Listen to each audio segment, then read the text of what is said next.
नमस्कार दोस्तों। आज मैं आपके लिए एक कहानी और लेके आया हूँ जातक कथाओं से। कहानी का शीर्षक है बुद्धिमान और मूर्ख व्यापारी। एक बार की बात है, एक निश्चित देश में एक मितव्ययी व्यापारी एक बड़े शहर में गया। मितव्ययी का मतलब होता है कि जो बहुत पैसा कम खर्च करने वाला होता है। वो बड़े शहर में गया और उसने बहुत सारा माल खरीदा। उसने माल को गाड़ियों में भर लिया जिसे वह देश भर में यात्रा करते समय बेचने जा रहा था। एक मूर्ख युवा व्यापारी उसी शहर में माल खरीद रहा था। वह भी देश भर में यात्रा करते समय जो कुछ भी खरीदता था उसे बेचने जा रहा था। वे दोनों एक ही समय पर शुरू करने के लिए तैयार थे। दोनों व्यापारी एक साथ चलने को तैयार थे। मितव्ययी व्यापारी ने सोचा, हम एक साथ यात्रा नहीं कर सकते क्योंकि पुरुषों को लकड़ी और पानी मिलना मुश्किल होगा जो हमारे साथ जाएंगे, और इतने सारे बैलों के लिए पर्याप्त घास नहीं होगी। या तो उसे या मुझे पहले जाना चाहिए। इसलिए वह युवक के पास गया और उससे कहा, क्या तुम मेरे आगे जाओगे या मेरे बाद आओगे? दूसरे ने सोचा, मेरे लिए पहले जाना बेहतर होगा। मैं तब ऐसी सड़क पर चलूँगा जो कटी फटी न हो। बैल ऐसी घास खाएंगे जिसे छुआ न गया हो। पानी साफ रहेगा। साथ ही मैं अपना माल अपनी पसंद की कीमत पर बेचूंगा। इसलिए उसने कहा, मित्र, मैं पहले चलूँगा। इस उत्तर में मितव्ययी व्यापारी प्रसन्न हुआ। उसने अपने आप से कहा, जो लोग पहले जाएंगे वे उबड़ खाबड़ जगहों पर समतल बना देंगे।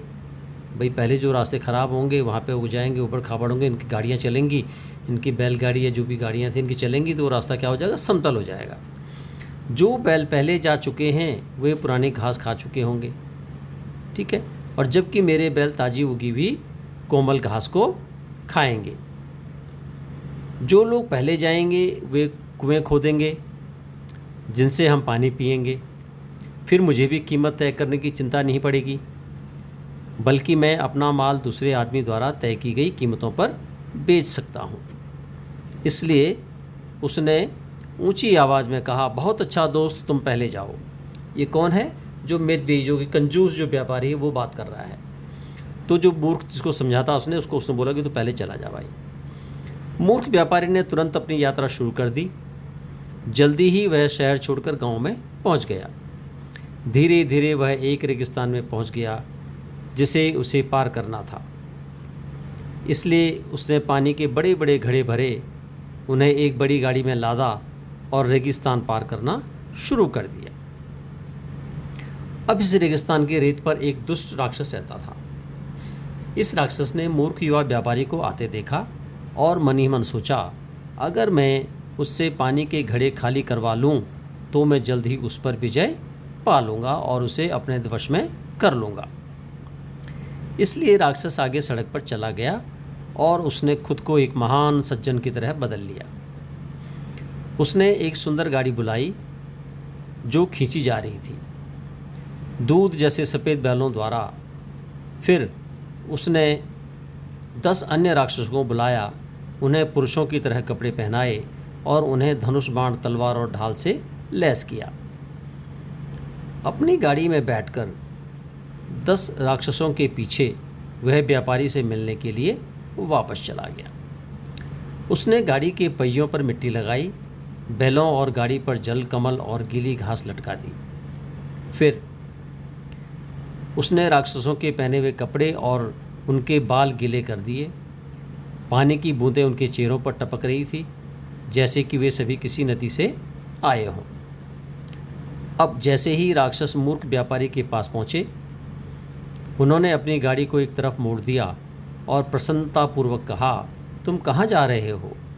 व्यापारी ने उत्तर दिया, हम वहाँ के बड़े शहर से आए हैं और रेगिस्तान को पार करके आगे के गांव में जा रहे हैं। तुम कीचड़ से लथपथ और जल कमल और घास लेकर आ रहे हो। क्या तुम जिस रास्ते से आए हो उस पर बारिश हो रही है? क्या तुम किसी नदी से आए हो?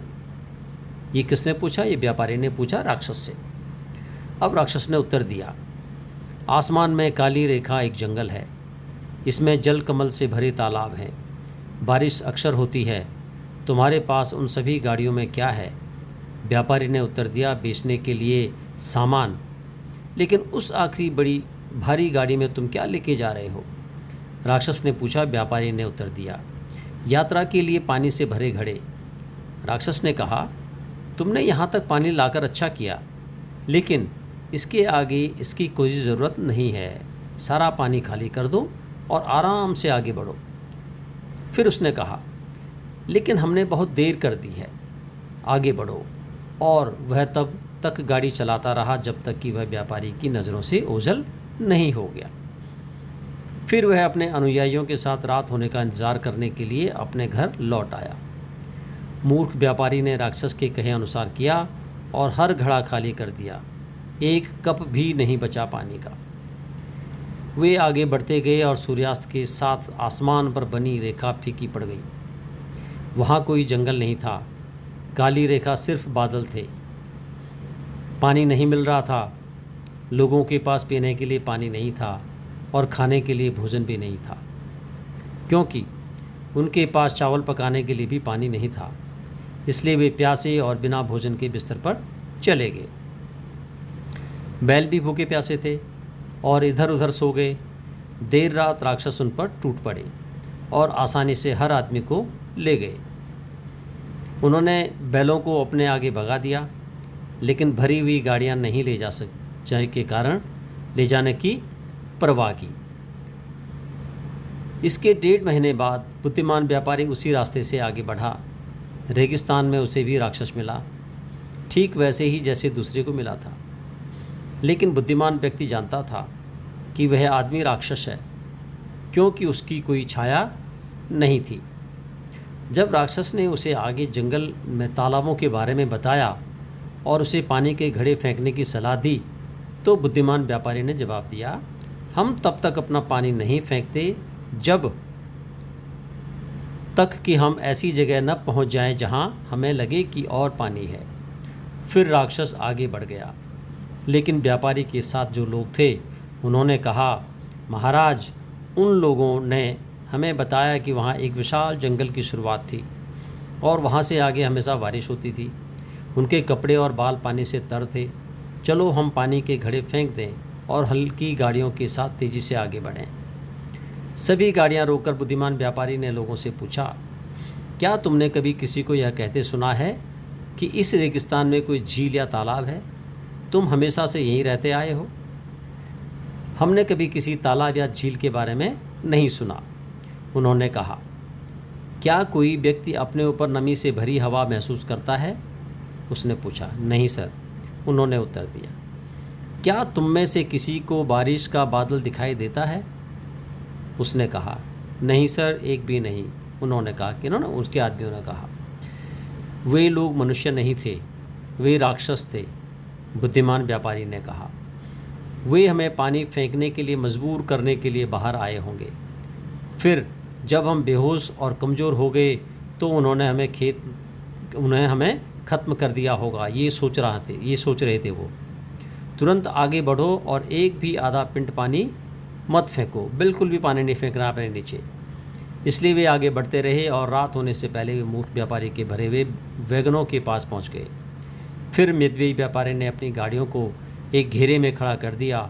घेरे के बीच में उसने बैलों को लिटा दिया और कुछ आदमियों को भी। वह खुद मुखिया आदमियों के साथ तलवारें हाथ में लेकर पहरे पर खड़ा हो गया और राक्षसों का इंतज़ार करने लगा। लेकिन राक्षसों ने उन्हें परेशान नहीं किया। अगले दिन सुबह सुबह मितव्ययी व्यापारी ने मूर्ख व्यापारी द्वारा छोड़ी गई सबसे अच्छी गाड़ियों को लिया और सुरक्षित रूप से रेगिस्तान से पार शहर की ओर चल पड़ा। वहाँ उसने सारा माल मुनाफे पर बेच दिया और अपनी कंपनी के साथ अपने शहर लौट आया। तो दोस्तों, ये थी एक बुद्धिमान और एक बेवकूफ़ मूर्ख व्यापारी की कहानी। आपको कहानी कैसी लगी? कृपया चैनल को आप लाइक करें, शेयर करें, सब्सक्राइब करें। चैनल का नाम जैसे आप जानते हैं पौराणिक लोक कथाएँ हैं, तो प्लीज़ कमेंट्स अपने ज़रूर दें और बेल आइकन को दबाएं ताकि अगला वीडियो आप तक सबसे पहले पहुंच सके। धन्यवाद।